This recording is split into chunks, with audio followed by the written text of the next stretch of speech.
Italian Pizza Month episode 4. Pizzette Rosse. Simple, nostalgic and full of tomato love. The dough is simple. Flour, water, a bit of yeast, salt and olive oil.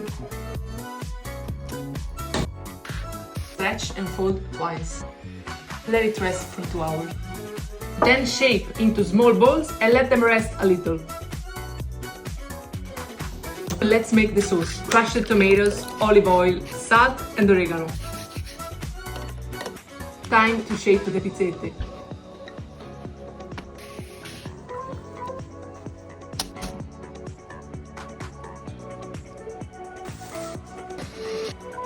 It's never enough.